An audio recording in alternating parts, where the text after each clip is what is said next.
You don't regret anything? No.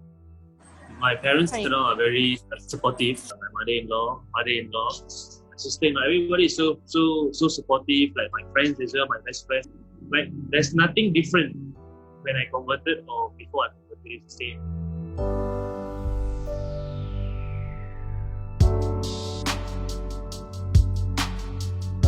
Assalamualaikum. Welcome to another episode of a Muslim Reverts Diary.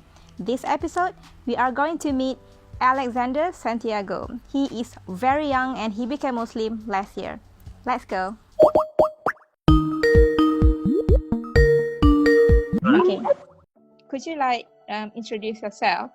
My name is Alexander D. Santiago. Okay, 25 years old. Born and raised in KL.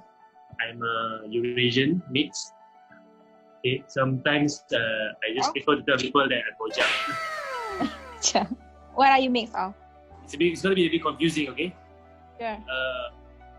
My grandfather, my father's side, is a Thai, Spanish, Australian. Okay. Married a local Chinese. Okay, so that's my dad. And my dad married a Filipino.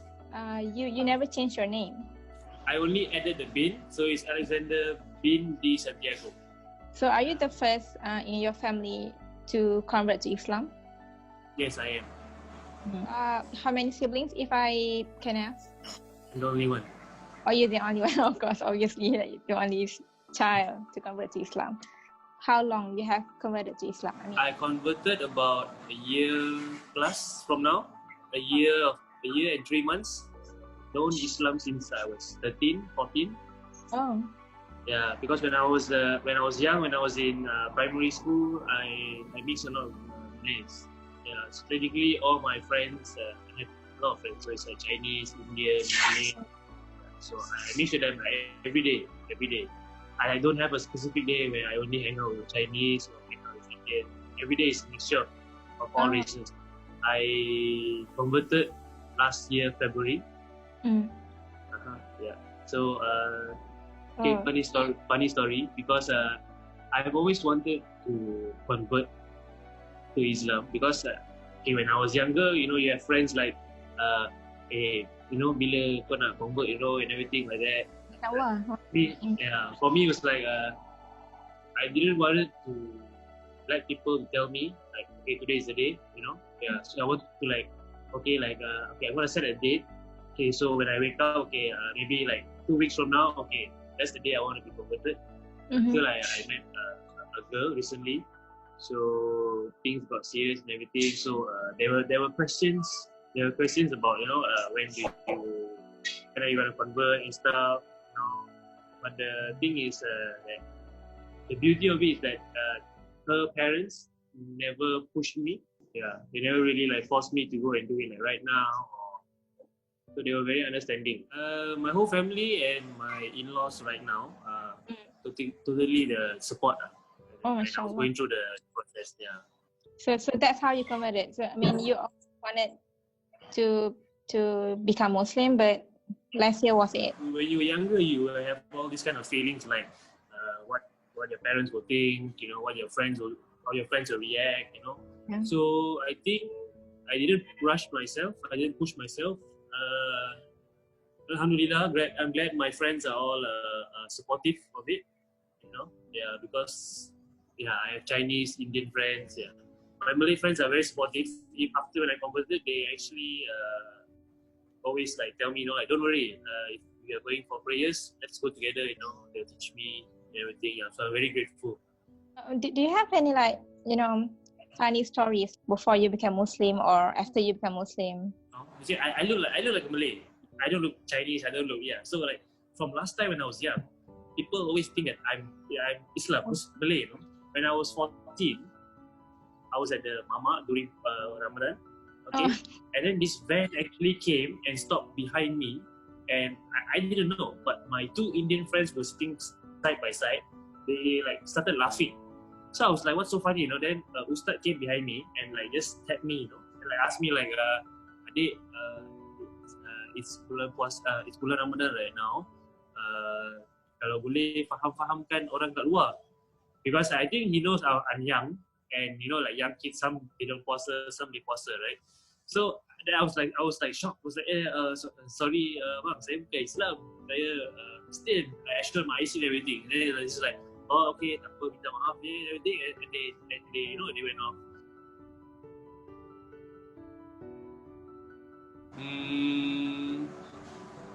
Funny. Okay, because when I was converting, I converted in Ipoh, where my in-laws are based there right now. So I went to convert with my father and mother-in-law and my wife. But that time was future lah. Yeah. So but we converted with Ustad, which is a mualaf as well. The funny thing was I was prepared. I was so prepared.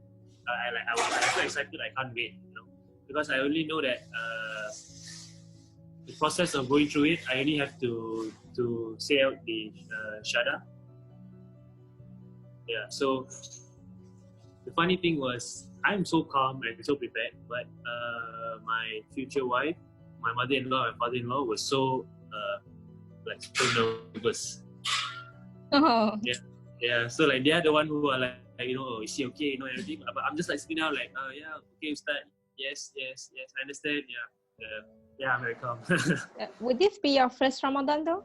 Actually, I've been practicing puasa, you know, since like when I was in high school. Sometimes like we all like have a challenge with each other. Hey, try lah puasa, you know, and everything. So like okay, like challenge accepted. When we are in high school, it was like a bit tempting because you know we are mixing around with everyone, eating everything. But I think once I grow older, like right now I'm working and everything, it's not that hard actually. And also understanding like why we have to puasa. Because when we're in school, we're like, oh, puasa, like, oh, you don't eat until 7. That's what I know. Yeah. And then also the beauty of puasa, I think it's when it's iftar, berbuka with your family. Everyone will be like, you know, sitting together. Yeah, so I think that's the beauty of it. I constantly ask like my friends, like, because like when we were younger, we were immature, you know, so we just like think like a kid. Yeah, but once we grow older, like, because every year there's puasa, so like every year we go to like friend's house or open house, and so like sometimes I tend to ask, actually, like, why are you guys pause and everything? So yeah. So is there anything difficult that you have to, you know, leave behind after you become Muslim? Leave behind? I don't think there's anything. You don't regret anything? No, my parents, you know, are very supportive. My mother-in-law, my sister-in-law, everybody is so supportive. Like my friends as well. Like there's nothing different when I converted or before I converted. It's the same. How did you convince your parents? My dad is the type where he gives tough love. You can do anything. You can do what you want. It's up to you. It's your life. So I think that's one way of how he teaches me to grow up in life. Yeah. So if it's like it's wrong, you know, you have to be responsible. You know, if it's right, then you know, be humble, follow the right path. You know, don't do anything stupid and everything. Yeah. I think I told my dad that I'm going to convert and everything. So actually, my dad's best friend is also a Muslim. So how was your Eid last year? So how was full. it? Yeah, because last year I celebrated in Ipoh with my in-laws. So we went to like their kampung, you know, like Kedah. We went to, you know, like Penang and stuff. So like one state, I think we went to like 5 to 6 houses.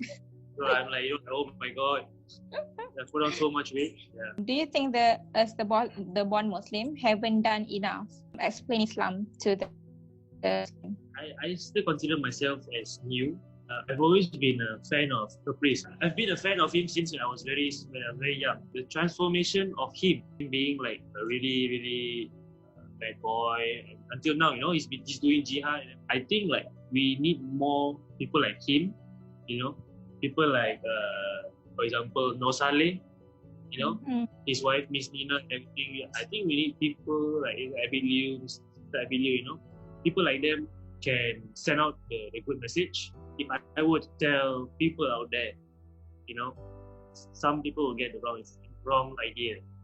You like, oh, see, because you're Muslim and you want to, try to bring others. As a Muslim, like, if we were to tell people, if they only understand if there is hidayah. If we explain further, but they don't really appreciate or they don't really want to know more, so I think there's no point for them to talk to them more for them, because I think it will be more forcing. Your advice to the new Muslims out there? Take your time, don't rush, don't feel afraid to ask, don't feel you've been pushed aside, because if you feel that way, get help, or maybe talk to your friends, because if you push yourself aside, it will be a sad world, because I've seen a lot of mualaf like homeless, like when I go Friday prayers, I see them outside the mosque, asking for money, sadaqah and everything. So I think it's best that we stick together, help each other and everything, instead of being alone,